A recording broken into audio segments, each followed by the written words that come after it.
Affrontement à Lubuntu entre le Wazalendo et les FARDC. Lubuntu, nous sommes dans les territoires de Maniema. Hier, le 6 juin 2026, et des maisons ont pris feu et des personnes ont perdu la vie. Est-ce que le Rwanda va retirer ses troupes d'ici le mois de juin ou lever les mesures défensives telles qu'ils le disent, selon le secrétaire d'État américain Marco Rubio? Bonjour, bonsoir. Nous vous saluons de partout où vous êtes en train de nous suivre. Nous, c'est Analysons Congo. Nous venons vers vous pour partager et essayer de parler un peu, analyser la situation aujourd'hui. Je sais qu'aujourd'hui, il y aura beaucoup d'analyses. Nous vous alertons seulement afin que nous puissiez suivre toutes ces analyses avec nous. Alors, nous sommes le 7 du mois de juin 2026. Nous vous demandons de liker, de partager et rester connectés avec nous. Avant que l'on puisse commencer, que l'on dise tout, suivons un peu cet élément. Excusez-nous de la qualité de cette image, c'est une image non professionnelle, amateur, de quelqu'un de notre contact qui nous a partagé ce qui se passe à Lubuntu. Ça s'est passé hier le 6 juin 2026. Suivant.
Alors, vous venez de suivre en image, qu'est-ce qui se passe? Ce sont les Wazalendo qui se sont affrontés, qui sont venus attaquer les FARDC, qui sont sortis de la bourse, qui sont venus attaquer les FARDC. Selon les Wazalendo, ils disent que les FARDC prennent beaucoup de taxes. Et ils prennent les taxes de leur côté, mais ils ne veulent pas que les FARDC puissent aussi prendre des taxes, puisque selon eux, ils sont autorisés, ils sont autochtones, selon eux. Alors, ce sont les Wazalendo du général Bukuyu, qui contrôle la majeure partie, nous allons dire, du secteur de Bitoulé, ainsi que dans la grande partie du secteur de Boketele. Alors, la population qui est entre les deux feux n'a fait que subir ce que les Wazalendo les ont imposé. Vous devez savoir que Lubuntu se retrouve dans la province du Maniema et elle est partagée par trois tribus. Il y a les Kusu, il y a les Lega, il y a les Songe ainsi que les Kumu qui sont dans ces secteurs-là. Lubuntu est bien connu puisque c'est un endroit riche en ressources naturelles et les ressources du sous-sol. À Lubuntu, il y a beaucoup d'or, il y a de la castérite aussi, il y a de l'orflamite, comme vous pouvez comprendre. À Lubuntu, l'activité aussi principale de la population, c'est l'agriculture. Ils cultivent les cacao, ils cultivent le manioc, le banane plantain. Bon. Lubuntu est estimé à entre 290 km de Kindu, et il est au moins à 130 km de Punia, et il est à 250 km de Kisangani, de l'actuelle province de la Chopo. La grande ville qui relie Lubuntu est reliée à la fois directement par Kisangani et par notamment le Maniema. Mais à partir de Lubuntu aussi, vous pouvez aller vers Walikale. Donc, c'est aussi un point stratégique, un point important. Alors, c'est comme ça que vous allez comprendre que les FARDC qui font payer les taxes, selon les informations que nous avons, et les Wazalendo qui font payer les taxes, mais les Wazalendo se sont décidés que les FARDC arrêtent. Ils sont venus les attaquer nous allons chercher à comprendre, à savoir le bilan de ce qui s'est passé dans la journée d'aujourd'hui. Nous allons quand même encore faire un assessment pour avoir tout le détail. Cependant, on nous parlait déjà d'un FARDC tué. Et vous avez vu là les dégâts matériels. On a mis le feu sur la maison d'un député, je ne sais pas si c'est provincial ou national, du nom de Yvonne. Alors, Maman Yvonne, nous compatissons avec la population de Luboutou, bien que ça va aussi être comme Beni et choses, et Ituri où on ne parle pas. Alors, voilà, maintenant nous sommes face à un dilemme. Le dilemme, c'est lequel? Le 3 de ce mois, le secrétaire général, pas le secrétaire général, mais le secrétaire d'État Marco Rubio, il était en face du Congrès et il était en train de faire, c'était dans le cadre des rapports financiers annuels.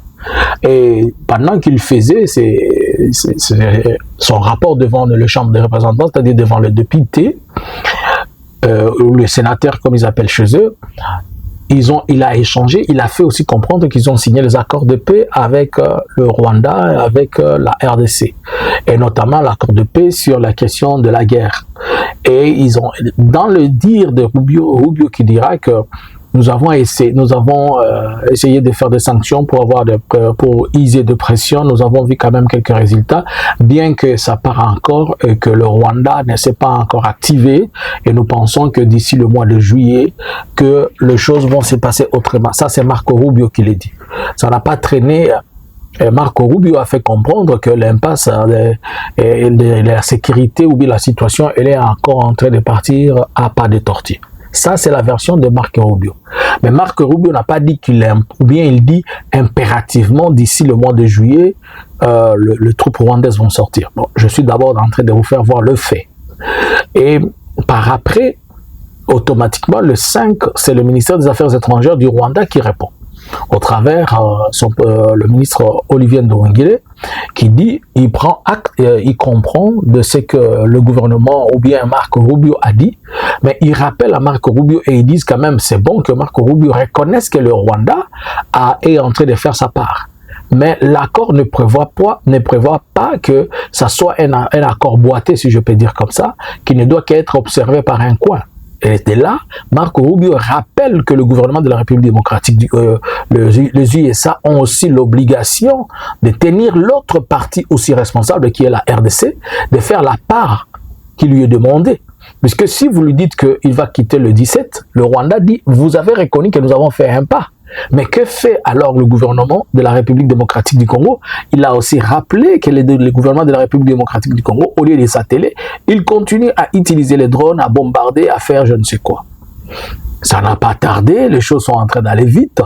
Et voilà l'Union européenne qui se prononce, c'est-à-dire Bruxelles et Washington. Ils se prononcent sur la question et sur des faits, sur la question des accords. Selon Washington et selon Bruxelles, ils disent que la situation doit être résolue d'une manière concomitante. C'est pour dire que si le Rwanda doit retirer ses forces et doit stopper son soutien, comme on l'acquise, comme on le dit, à l'AFC Barkhane 23, il faudrait aussi que le gouvernement de la République démocratique du Congo retire ses forces. Alors, retire son appui sur les FDLR. Alors que ici, nous allons observer quelque chose qui est important et qui est vraiment capital pour moi. Le gouvernement de la République démocratique du Congo, en réalité, c'est celui qui fait boiter et c'est lui qui ne veut pas qu'il y ait la paix. C'est Félix qui n'a pas l'intention, ni la pensée, ni la volonté. Pour tout ce qu'on met devant lui, il essaye d'esquiver pour créer une situation qu'il va juger profitable pour lui. Déjà, il faut oublier ce que Marco Rubio dit, que d'ici le mois de juillet, il pense qu'il va y avoir un retrait effectif. Moi, je vais le dire, je ne suis pas en train de prophétiser, prenez ça aussi comme une prophétie, je ne crois pas que d'ici le mois de juillet, les troupes rwandaises vont lever leurs mesures défensives. Et je vais vous donner plusieurs raisons. Premièrement, lorsque le Rwanda a parlé de mesures défensives, le Rwanda n'a jamais dit qu'il avait envoyé des troupes sur terrain pour aller se battre quelque part. Il a dit ils ont juste mis des mesures défensives, c'est-à-dire ils ont stoppé que les gens viennent vers eux. Or, il y a pas, la semaine, il y a presque 10 jours, c'est hier que le gouverneur du Nord Kivu a été à Kinigi pour aller visiter la population et leur présenter leur dire yako comme on dit, puisqu'ils avaient perdu beaucoup de choses. Il est venu leur donner des tôles. Il n'y a pas 3 ou 4 ou 10 jours que le gouvernement de la République démocratique du Congo avait aligné beaucoup d'hommes pour chercher à récupérer la carrière de mine de Rumbaya. Je vous donne le premier fait. Donc avec ça, le Rwanda, quel que soit les USA qui viennent dire quoi que ce soit, le Rwanda a droit de poursuite, c'est même sur le sol étranger, pour ce qui l'insécurise. C'est un droit international reconnu à chaque pays. Si la RDC aussi trouve qu'elle est insécurisée, que lui aussi attaque le Rwanda. C'est ça la logique. Donc il n'y a personne pour pleurer. Ça, c'est la première chose.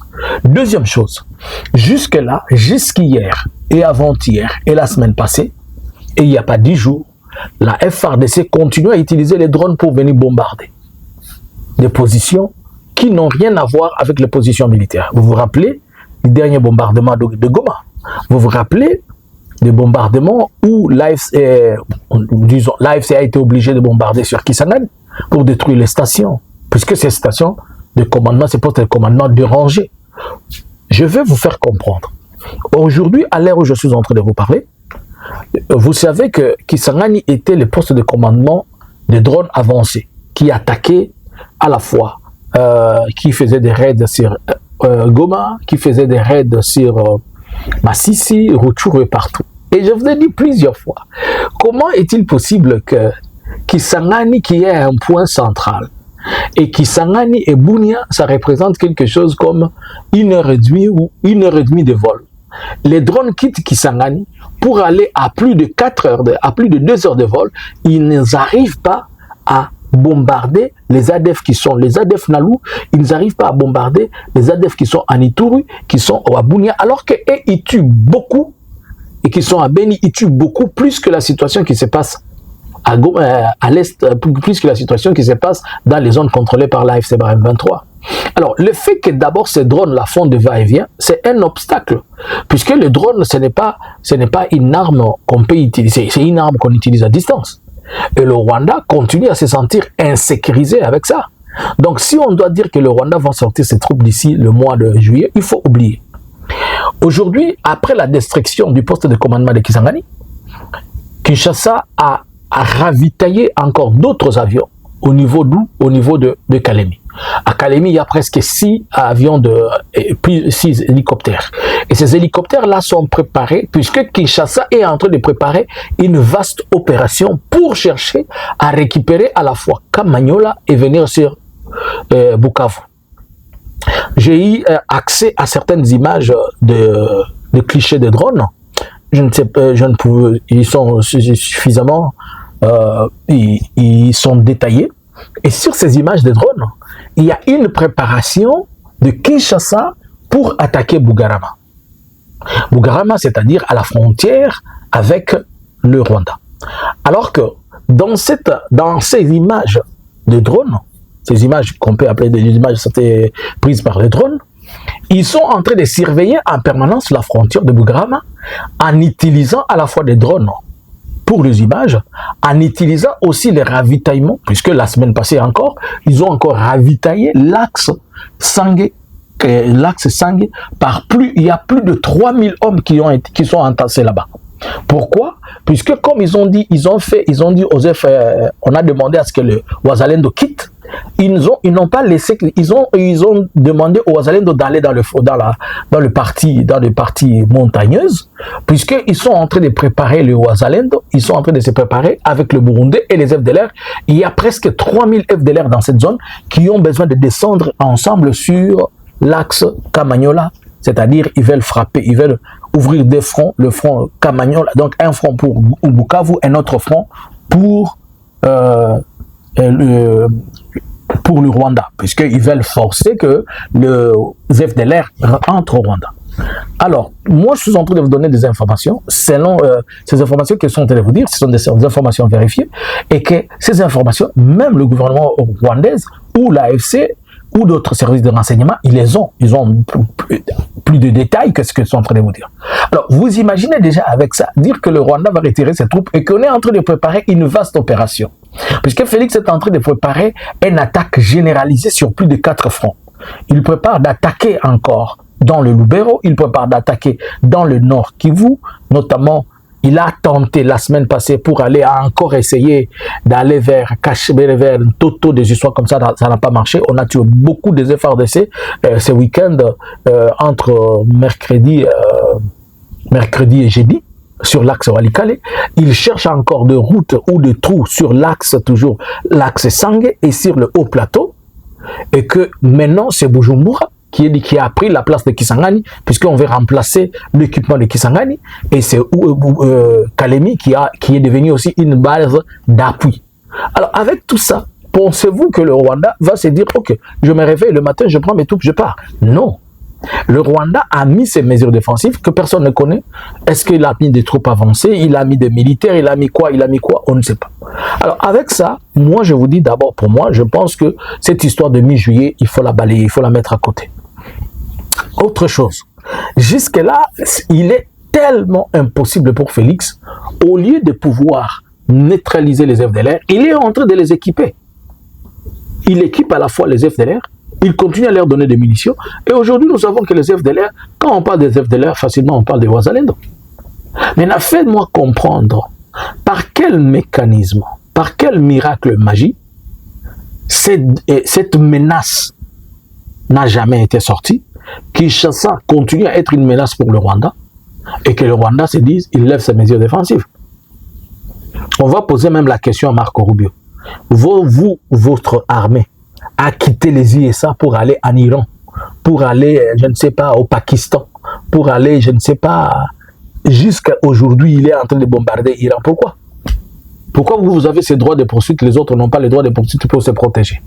Si la RDC ne sait pas se protéger, c'est son problème. C'est la faute de l'autorité de l'État, de la RDC, il n'y a pas une autorité de l'État garantie. Alors, c'est dans ce sens que je suis en train de vous faire comprendre que il devient comme un jeu de ping-pong. Washington dit que Kinshasa et le Rwanda doivent conjointement répondre aux besoins sécuritaires, aux besoins, à la question, puisque Washington et Bruxelles répètent à Kinshasa que les conflits, on ne peut pas les résoudre par la guerre. C'est par des questions diplomatiques. Pourquoi on a toujours répété cette phrase? C'est à cause de la faiblesse de Kinshasa, la faiblesse des FARDC. Puisqu'ils savent que l'AFC, que ce soit l'AFC, que ce soit le Rwanda, ils ont la suprématie sur les commandements et les opérations militaires de la FARDC. Et si on le laisse comme ça, il va y avoir pas seulement des victoires militaires, mais on va avoir une catastrophe humanitaire impossible. C'est pourquoi on parle de ces gens, on parle de cette situation pour éviter que si on laisse l'AFC Barème 23 avancer, il y aura beaucoup des enfants, beaucoup de femmes, beaucoup de victimes dans éparpillés à cause de la guerre. Les gens vont être blessés, des gens vont mourir. Vous avez vu seulement pour l'attaque de Goma comment ça fait. Et par ailleurs, Marco Rubio lui-même dit qu'il y a encore un problème à résoudre, c'est le problème de l'AFC. Donc jusqu'à aujourd'hui, Kinshasa n'arrive toujours pas à résoudre. Kinshasa n'arrive toujours pas à présenter les prisonniers. Quand il faut présenter les prisonniers, la liste de prisonniers, elle est toujours pas disponible. Pourquoi? Puisque beaucoup de gens sont déjà morts en prison, on ne peut pas les retrouver. Et surtout, pas seulement morts, leurs corps ont été jetés dans le lac. Il y a dans des morgues où vous allez... il y a quelqu'un qui a été enterré il y a quelques jours à Kinshasa, mais à la morgue où il était, son corps avait disparu pendant 2 semaines.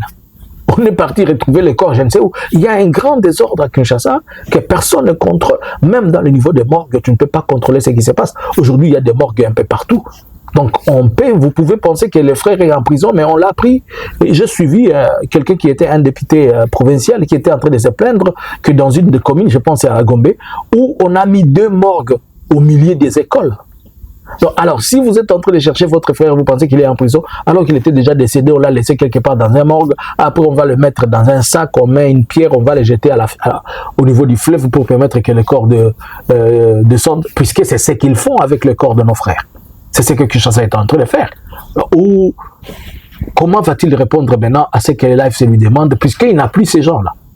Alors, vous voyez que le problème et l'impasse, c'est toujours lui. C'est lui, Félix, qui crée les problèmes, c'est lui qui crée les difficultés, c'est lui qui fait que ça n'avance pas. Maintenant qu'à la fois, l'Union européenne dont on pensait qu'il était son ami, je vous ai fait une analyse, je vous ai dit ce que Macron a dit à Félix, qu'il ne faut pas changer la Constitution.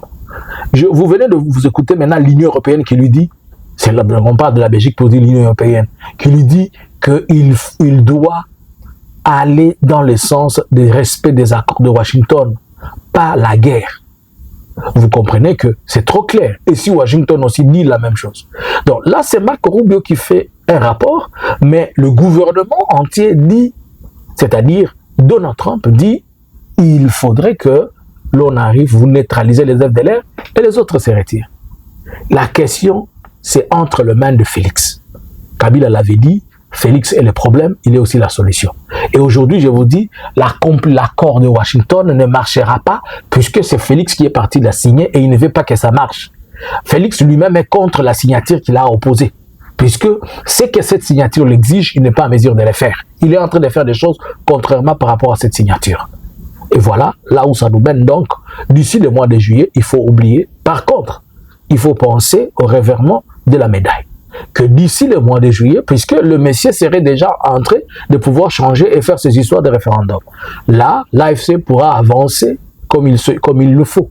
Et on est en train d'observer un accalmie pour chercher à respecter ces accords ou bien chercher à respecter les cessez-le-feu que lui-même ne fait pas respecter. Alors c'était un peu, excusez-moi, j'ai pris le temps d'extrapoler dans beaucoup de choses, de vous parler un peu longuement, mais ce qui est vrai, c'est ça. Voilà un peu. Alors je vous pose la question, selon vous, pensez-vous que ça va être réel ou bien ça va encore être une histoire qui sera sans issue? C'est quoi là? Les retraits du mois de juillet des troupes rwandaises.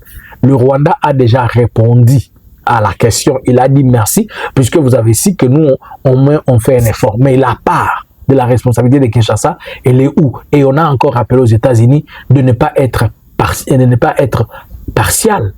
C'est-à-dire de ne pas avoir, plutôt de ne pas avoir de penchant dans la situation. Il doit être impartial.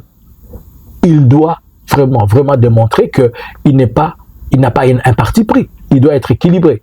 Et aujourd'hui, si Marco Rubio est en train de parler, ça fait affaire. Félix a foutu à la terre. Il y a un Congolais qui a mais on fout à la terre. À la fin, tout le monde va lui prendre l'argent. On va lui faire des déclarations. Rubio l'a dit, on a donné quelques sanctions. On a cru que ça allait marcher, mais ça ne marche pas. L'histoire des sanctions. Il achète des paquets de sanctions. Il achète des sanctions sans retour. Nous attendons écouter la réponse aussi de Kaikwamba, puisque maintenant, c'est dans la matière où Kaikwamba nous avait amené.